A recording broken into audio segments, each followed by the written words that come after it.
हाँ जी साथियों, नमस्कार, जय हिंद, जय भारत। पूरे देश में से लड़का या लड़की कोई भी किसी भी राज्य से हो, अगर आप अक्टूबर नवंबर में चूक गए इन फॉर्म को भरने से तो आप फिर समझ लो सिलेक्शन क्या ही लोगे, क्योंकि इस बार इन महीनों में इतनी जबरदस्त वैकेंसी है जिसका कोई जवाब नहीं। आपको जानकर बड़ा ही आश्चर्य होगा कि 2025 में जाते जाते ये जो 3 महीने बचे हैं, अक्टूबर नवंबर दिसंबर, इनमें इतनी बड़ी बम्पर भर्तियां हैं जिसका कोई जवाब नहीं। और आप फिर 2025 के बाद 26 में फिर खुद से कमिटमेंट करोगे कि अब की बार सिलेक्शन लेना है, लेकिन अगर आपने इन विभागों में फॉर्म नहीं डाला तो आप पछताते रह जाओगे। इसलिए जो भी वैकेंसी मैं आपको बता रहा हूं, इसमें प्रत्येक युवा साथी को फॉर्म अप्लाई करना चाहिए। और हाँ, तैयारी सभी की एक जैसी है, एक जैसा सिलेबस होता है, सिर्फ फॉर्म अप्लाई करने की जरूरत है आपको। A to Z पूरी जानकारी इसी वीडियो में आपको मिल जाएगी। आइए दोस्तों के साथ शेयर जरूर कर देना। देखिए, सबसे पहली अगर मैं बात करूं, सबसे पहली जो पोस्ट है आपके लिए बहुत ही बेहतरीन और शानदार, सबसे पहली पोस्ट है आपके पास में RPF कांस्टेबल एंड SI, और यानी कि सब इंस्पेक्टर। ध्यान से सुन लो सभी, एंड SI यानी कि सब इंस्पेक्टर। ये जो पद हैं आपके लिए साथियों, ये आपके लिए बेहद ही बेहतरीन और शानदार हैं। इसमें पद जो होंगे आपके, कम से भी कम 10,000 पदों पर उम्मीद की जा रही है, क्योंकि आपको पता है, इसका मैं नोटिफिकेशन भी आपको दिखा चुका हूं भाई। हर साल हर साल RPF और साथियों आपका ग्रुप D यानी कि रेलवे ग्रुप D में हर साल भर्ती आएगी। ये सरकार की तरफ से कंप्लीटली नोटिस पहले ही जारी हो चुका है, ठीक है।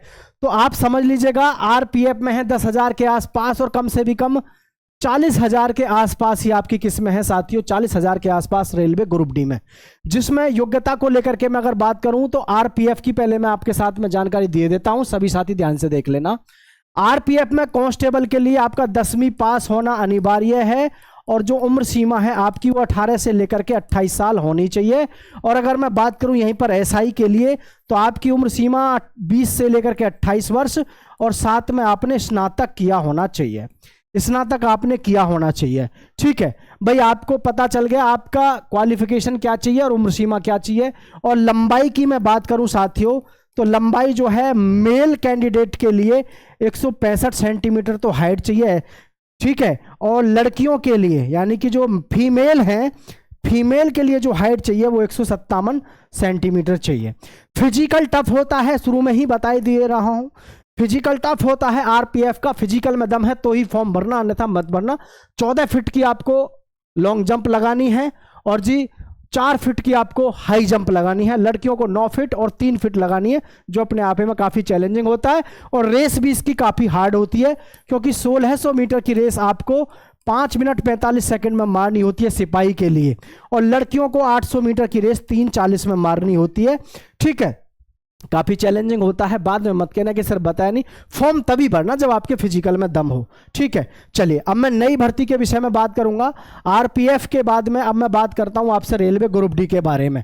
साथियों, रेलवे ग्रुप D जो हमारी भर्ती आती है, रेलवे ग्रुप D, देखो इसमें भी आपके पास में सुनहरा मौका रहता है। वैसे तो आप देखोगे इसमें फॉर्म तो भरे जाएंगे 1 करोड़ से भी ज्यादा, ठीक है, लेकिन वास्तव में इसमें कंपटीशन कुछ नहीं है। आप कहोगे सर ऐसा कैसे, 1 करोड़ लोग फॉर्म तो भर देते हैं, क्योंकि इसमें उम्र सीमा ज्यादा रहती है, योग्यता 10वीं पास है, लंबाई चाहिए नहीं, इस वजह से फॉर्म तो सब भरते हैं। लेकिन तैयारी कौन करता है, वही 2%, 1% या 0.5% लोग लगातार तैयारी करते हैं। तैयारी करने वालों की संख्या कम है। आपको भले ही देखने को लगे कि इसमें कंपटीशन ज्यादा है, लेकिन मैं आपको बता दूं इसमें कंपटीशन ज्यादा नहीं रहता। इसमें सारी कहानी रहती है कंसिस्टेंसी। जिस भी युवा साथी ने 5 से 6 महीने लगातार तैयारी कर ली, दोनों की दोनों नौकरी सेंट्रल गवर्नमेंट की जॉब है, 1 नंबर की जॉब है, बहुत अच्छी सैलरी मिलती है, और 1 नंबर का आपका इसमें काम करने का तरीका रहता है, ठीक है। चलिए नेक्स्ट मैं बता देता हूं आपको भाई, जो आपके पास में नेक्स्ट वैकेंसी है वो है दिल्ली पुलिस। दिल्ली पुलिस का तो लगातार इस समय क्रेज चल ही रहा है। 7500 के आसपास ड्राइवर के पद और 3000 आपके अदर पोस्ट हैं, तो लगभग 10,000 पोस्ट आपकी दिल्ली पुलिस में है। इसमें भी फॉर्म भरो, ये भी जबरदस्त नौकरी है, हालांकि वो बात अलग है। इसमें हाइट ज्यादा चाहिए, 170 सेंटीमीटर, लेकिन हाइट पूरी है और आपके अंदर जुनून है दिल्ली पुलिस में जाने का, जो कि रुतबा है पूरे देश में दिल्ली पुलिस का एक अपने आप में बहुत ही भयंकर लेवल का। तो ये आपको ध्यान रखना है, दिल्ली पुलिस में वैकेंसी है, ठीक है। और फिर निकली हुई है आपकी इस समय पर वैकेंसी EMRS में वैकेंसी, जिसमें 7500 पद हैं, जिसमें नॉन टीचिंग और टीचिंग वाली पोस्ट हैं, टीचिंग और नॉन टीचिंग वाली पोस्ट है आपकी EMRS में, जो कि आपके लिए ये है एकलव्य स्कूल होते हैं, जो हमारी ऐसी ट्राइब्स हैं, यानी कि जो आदिवासी हैं, आदिवासियों के जो मतलब क्षेत्र हैं उनमें ये स्कूल होते हैं, वहां पर आपको जाने का मौका मिलता है, सैलरी अच्छी मिलती है KVS की तरह, सब कुछ बढ़िया है। सिर्फ आपको ये ध्यान रखना है कि आपको जो पोस्टिंग मिलेगी ऐसी जगह मिलेगी, आपको कोई अपना दिखाई नहीं देगा, वहाँ सभी अजीब भाषा बोलेंगे और नक्सल जो क्षेत्र हैं उनमें आपको यहाँ पर तैनाती मिलेगी, ये आपको ध्यान रखना है। 7500 पद हैं, सिलेक्शन लेना आसान रहता है इसमें, क्योंकि इसमें बहुत ज़्यादा पढ़े लिखे लोग इसमें फॉर्म अप्लाई नहीं करते, मन में उनके में यही रहता है अरे यार कहाँ जंगलों में पड़ा रहूँगा, तो ये चीज़ आपको ध्यान देनी है साथियों, ठीक है। तो लगातार सिलसिला आपका वैकेंसियों का मैं आपको बता ही रहा हूं।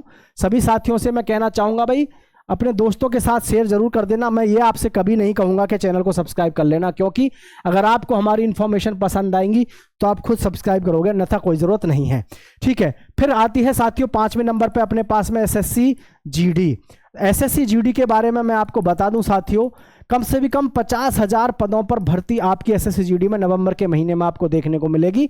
नवंबर के महीने में 50,000 SSC GD में, क्योंकि SSC GD का इस समय फिजिकल हो चुका है, मेडिकल बचा है, डॉक्यूमेंट वेरिफिकेशन बचा है। 53,690 पद जो 2024 की हमारी भर्ती है वो फाइनली खत्म होने वाली है, और खत्म होने के साथ ही आपका नवंबर में इसमें भी नई वैकेंसी आपकी आ रही है 50,000 के आसपास। जिसमें मैं योग्यता की बात करूं तो साथियों आपका 10वीं पास होना जरूरी है, और लंबाई की मैं बात करूं साथियों तो आपकी जो लंबाई है वो 170 सेंटीमीटर पुरुष के लिए होनी चाहिए, और गर्ल्स के लिए जो लंबाई है सबको पता होना चाहिए 157 सेंटीमीटर आपकी लड़कियों की हाइट होनी चाहिए। फिजिकल की बात करें तो साथियों आपका 4800 मीटर की जो दौड़ है, कितनी 4800 मीटर की दौड़ है वो आपको 24 मिनट में पूरी करनी होती है, और लड़कियों को वही 1600 मीटर लगभग 8.5 मिनट में आपको पास करनी होती है। फिजिकल इतना टफ नहीं है, लेकिन रिटन एग्जाम में भी इसमें बहुत ज़्यादा कंपटीशन देखने को नहीं मिलता। ऑल इंडिया लेवल पे आपकी स्टेट वाइज या जोन वाइज आपकी इसमें जो है कट ऑफ आती है, और हाँ देखने में ज़रूर लगता है कि इसमें बहुत फॉर्म भरे जाते हैं, लेकिन साथियों सबसे फिर वही बात आती है, फॉर्म कितने भी भरे जाते हैं लेकिन तैयारी करने वालों की संख्या आजकल बहुत कम है, क्योंकि सभी आजकल ज़्यादातर ऑनलाइन तैयारी करते हैं, और ऑनलाइन तैयारी में इतना तगड़ा डिस्ट्रैक्शन है, घंटे 2 घंटे लगातार पढ़ाई करना बहुत मुश्किल सा लगता है। ज़्यादातर सभी युवा साथी 15-20 मिनट में इधर से उधर भटक जाते हैं, ठीक है। तो ये साथियों आपके साथ में है RPF ग्रुप D, और पोस्टमैन की भर्ती आ रही है फिर आपके लिए। पोस्टमैन में भी कम से कम आपको 50,000 से 70,000 के बीच में आपको पद देखने को मिलेंगे। ध्यान रखना साथियों, ये भर्ती भी आपके सामने जल्दी ही आ रही है, जिसमें आपको मात्र 10वीं पास फॉर्म अप्लाई कर सकते हैं, ठीक है। यूपी पुलिस की भर्ती आ रही है, किसकी साथियों? UP police. Uttar Pradesh police में 2 तरीके की भर्ती है। यूपी पुलिस में एक तो आ रही है सिपाही की भर्ती, और आपकी दरोगा के फॉर्म अप्लाई हो चुके हैं। एक आ रही है होमगार्ड की भर्ती। तो होमगार्ड की जो भर्ती है 44,000 पदों पर अनाउंसमेंट हुआ पड़ा है, और ये लगभग 22,000 के आसपास ये पद हैं। तो आप खुद समझदार हो, कम से कम इसमें भी अगर देखें 70,000 के आसपास तो कम से कम आपको पोस्ट यूपी पुलिस में देखने को मिलने वाली है। तो मैं यही कहना चाहूँगा कि ये समय आपके पास में इतना गोल्डन है कि आप ज़बरदस्त तरीके से बस तैयार रहिए। ITBP, ठीक है। देखो नई वैकेंसियों के बारे में और बता दूं मैं आपको, अब जो है आपकी ITBP, CRPF और भाई असम राइफल, ठीक है, असम राइफल्स, इनमें आपको वैकेंसी देखने को मिलने वाली है नवंबर में और दिसंबर में। तो सभी साथी तैयार रहिए, जबरदस्त तरीके से अपनी तैयारी करते रहिए। मैं रुद्रेश राघव लगातार आपके साथ नई अपडेट के साथ मैं हाजिर रहूंगा। सभी युवा साथी दोस्तों के साथ शेयर करें, और चैनल को सब्सक्राइब बिल्कुल मत करना अगर आपको वीडियो पसंद नहीं आती है तो, ठीक है, बिल्कुल नहीं करना है। साथियों को भी बोलना कि अनसब्सक्राइब कर दो अगर आपको बढ़िया नहीं लगती है तो, क्योंकि मैं सदैव आपके लिए जेन्युइन तरीके से इंफॉर्मेशन लाता हूँ। जय हिंद, जय भारत साथियों, लव यू सो मच।